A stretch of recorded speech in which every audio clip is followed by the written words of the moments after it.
Everyone, welcome to your Web to Education. My name is MD Arshad. Today we are discussing about the TDS intro.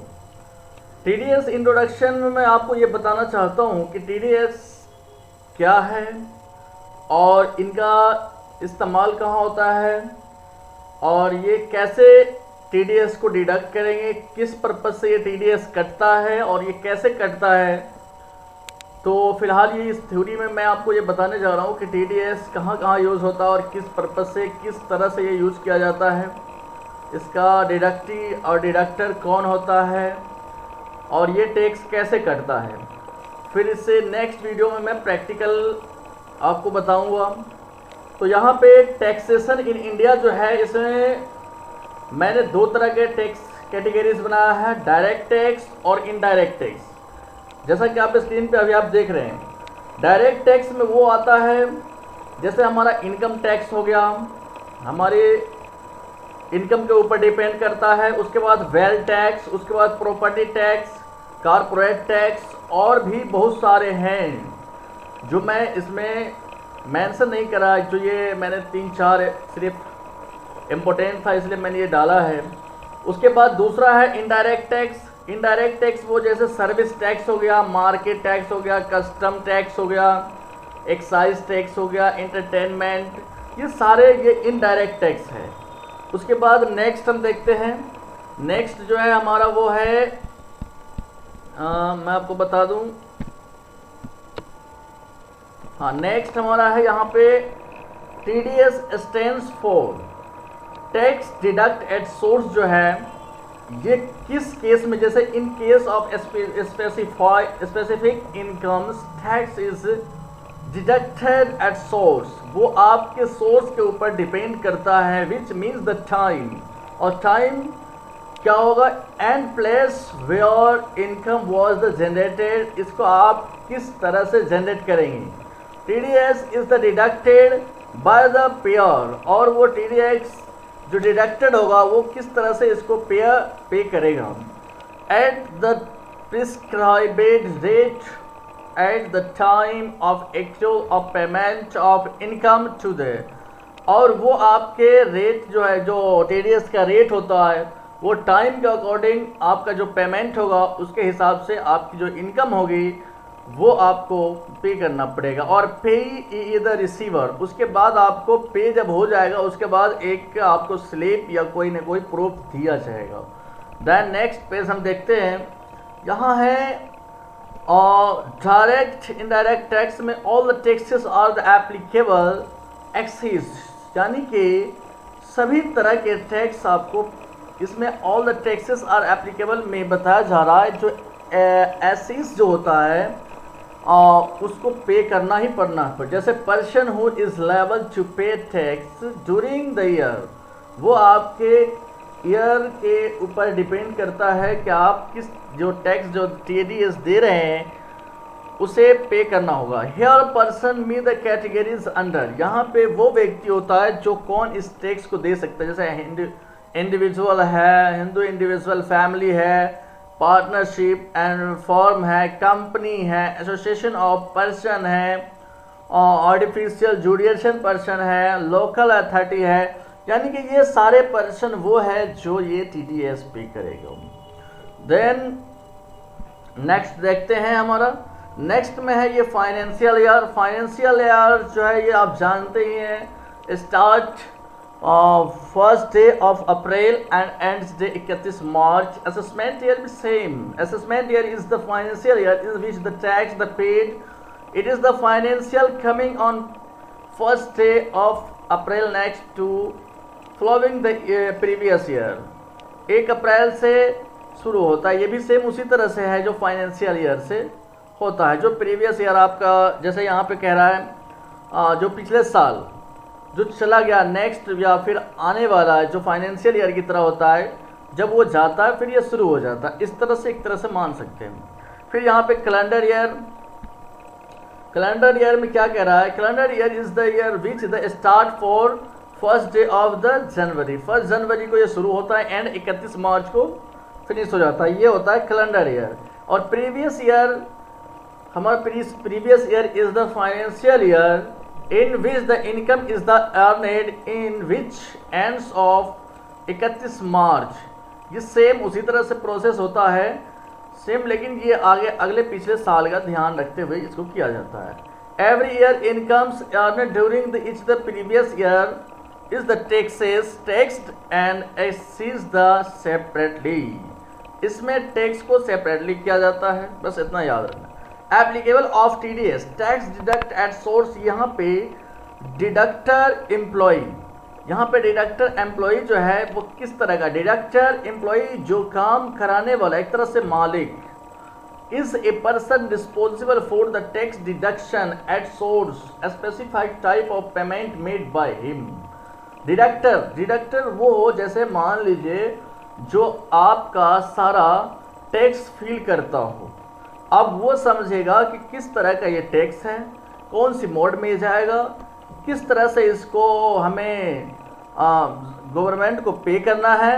उसके बाद deductee वो जो tax को pay करता हो।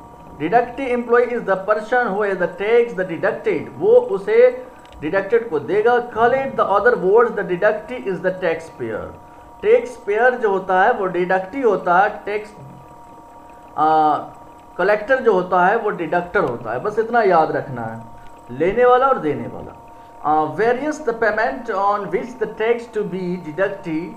यहाँ पे मैंने यहाँ पे कुछ एग्जांपल दिया है। पेमेंट टू सैलरी, अब ये टीडीएस जो कटता है वो पेमेंट टू सैलरी पे। Payment to other than salary, जो हमारी जैसे other than salary means rent, प्रीक्वेस्टी, उसके बाद बेसिक सैलरी, ये सब बहुत सारे आ जाता है। पेमेंट टू नॉन रेसिडेंट, इनकी कहाँ से है, कैसे है, इस तरह से भी आप देख सकते हैं, कर सकते हैं। उसके बाद यहाँ पे पेमेंट टू टीसीएस में इसमें आ जाता है, जैसे आप कोई मशीन है या और भी बहुत सारी चीज़ है, कंप्यूटर है, इस पर जो कोई स्क्रैप आता है तो वो टैक्स भी टीडीएस में कटता है। तो यहाँ हम आगे देखते हैं पेमेंट टू सैलरी। मैंने यहाँ पे एग्जांपल भी अलग अलग करके दिया है, जो इसे आप पढ़ेंगे तो और ज़्यादा अंडरस्टैंडिंग होगी। मैं थोड़ा एक्सप्लेन कर देता हूँ। व्हेन ए एम्प्लॉयर, जो एम्प्लॉयर व्हेन, जब employer make the payment to the employee and payment, यानी कि एम्प्लॉयर वो जो काम कराने वाला, एम्प्लॉई वो जो कर्मचारी काम करने वाला, and payment has exceed from the taxable limit, वो देखता है कि इसका कोई जो टैक्सेबल लिमिट है वो एम्प्लॉई के ऊपर सारा is responsible to the deduct tax, वो रिस्पॉन्सिबल बन जाता है at the time of payment in every month. हर मंथ में टाइम के साथ साथ इसका भी ख्याल करना पड़ता है। Amount which the taxable college, वो अपनी ओर आकर्षित करता है पेमेंट टू सैलरी, ये आ जाता है पेमेंट टू सैलरी में। It is the include the basic, उसमें ये जुड़ा हुआ है basic salary, allowances and other retirement benefit, ये सब आ जाता है आपका पेमेंट टू सैलरी। उसके बाद यहाँ पे payment to other than salary, when the deductor, जब आपका डिडक्टर पेमेंट का तरीका मोड बनाता है, make the payment to party, client जो आपका क्लाइंट है, डिडक्टी है, and payment has the exceed from the taxable threshold limit, then deductor has responsible to deduct tax at the time। जो आपका डिडक्टर होगा वो आपके टाइम पे आपको एडवाइस भी देगा और सारे के सारे रिस्पॉन्सिबल उनका ही होता है। When payment amount which is the taxable college payment to other than salary, ये सारे प्रोसेस आ जाता है अदर दैन सैलरी में। पेमेंट टू नॉन रेसिडेंट यहाँ नीचे है। When deductor make the payment to party, same वही प्रोसेस है, बट इसमें सिर्फ यहाँ पे resident outside India and payment, जो अदर स्टेट के लोग हैं वो अगर मान लीजिए इंडिया में बिजनेस करते हैं तो उसके ऊपर भी टीडीएस लागू होता है। And payment has exceed from the taxable threshold limit, than deductor has responsible for to deduct, जो डिडक्ट इसको टैक्स को करता है वो सारा का सारा इसका जिम्मेवार होगा। Tax at the time of payment amount which the taxable, और वो बिल्कुल टाइम पर इनका ध्यान देगा। पेमेंट टू नॉन रेसिडेंट, इसको ही पेमेंट टू नॉन रेसिडेंट बोलते हैं। उसके बाद यहाँ पे मैंने process the follow for filling ETDS return. आप जब इस प्रोसेस को फॉलो करते हैं, सारी के सारे प्रक्रिया इसमें बताया गया, मैंने बता दिया है कि आप किस तरह से TDS रिटर्न फिलिंग करेंगे। फर्स्ट ऑफ ऑल यहाँ पे TDS the deducted by the deductive will be make the payment deductive. आप पहले उसको बताएंगे कि किस तरह से ये कौन सा अमाउंट है और किस तरह से इस पर TDS कटेगा। सेकेंड में है TDS is the deposited by the deductive through the E payment of the challan in bank, या फिर वो ई पेमेंट के जरिए अगर करता है तो वो चालान पहले जनरेट होगा और वो बैंक के जरिए होगा। फोर्थ नंबर पे है deducted the submit the statement of TDS TCS into TIN number FSC भी होता है यहाँ पे, थोड़ा सा सॉरी। तो डिडक्टिव सबमिट जो सारे के सारे स्टेटमेंट लेने के बाद TDS सबमिट करना पड़ेगा। ये एक तरह से ये सारे के सारे ये डिडक्टर के ऊपर डिपेंड करता है कि वो डिडक्टर इसको कैसे सबमिट करते हैं। उसके बाद फिफ्थ नंबर पे आता है deductor issue the certificate like the system A deductive. ये डिडक्टिव को फिर लास्ट में एक सर्टिफिकेट देता है जो फॉर्म नंबर 16 और 16A होता है। और सिक्स्थ नंबर पर deductive falls on the basic of the certificate TDS certificate credit in form 2AS on ITD website. ये वेबसाइट है जहाँ पे ये फॉर्म आपको मिल जाएगा। उसके बाद यहाँ पे नीचे हम आपको बता रहे हैं, यहाँ पे बता रहे हैं आपको फॉर्म 24Q जो होता है ये पेमेंट टू सैलरी इसमें फिल होगा। उसके बाद payment to other than salary जो होगा वो फॉर्म नंबर 26Q में जाएगा। उसके बाद पेमेंट टू नॉन रेसिडेंट जो होगा फॉर्म नंबर 27Q में जाएगा। पेमेंट टू TCS जो होगा फॉर्म नंबर 27EQ में जाएगा।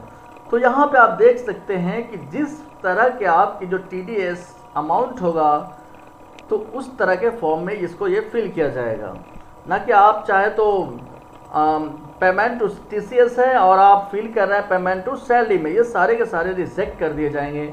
इसमें बहुत ही सावधानी से ये फॉर्म को फिल करनी होती है और ये फॉर्म नंबर जो मैंने बताया इस तरह से आप लोड कर लेंगे और आपको ये सारे प्रोसेस करना है।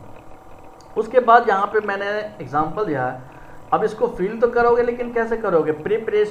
Prepare the return with software. यहाँ पे सबसे इम्पोर्टेंट रोल जो होता है वो सॉफ्टवेयर का भी होता है। Make the software of return text file में होनी चाहिए, FBC फाइल में होनी चाहिए या फिर HTML में होनी चाहिए, फॉर्म नंबर 27A में होनी चाहिए। ये तरीका है इसका, सॉफ्टवेयर में आप इस फाइल का यूज करेंगे। Submit the return in 10 FC centre, आप एलकेंट में जाके रिलीजर, उसके बाद कैवेरी डेटा मैनेजमेंट, ये यहाँ जाके आप सबमिट करा सकते हैं। उसके बाद यहाँ नीचे after filling of TDS return deductor issue certificate. Deductor जो होगा फिलिंग होने के बाद आपको एक सर्टिफिकेट जारी कर देगा form 16A and 27D to the deductive को देगा। ये सारे के सारे डिडक्टिव को दे दिया जाएगा। Deductive fill on basic of TDS certificate credit form number 26A on ITD website. तो ये सारे के सारे प्रोसेस है TDS का। अब मैं नेक्स्ट वीडियो में आपको प्रैक्टिकल करके वही बताऊंगा। तो thank you very much. I have hope you understand your video. तो बने रहिए वेब एजुकेशन के साथ। Thank you very much.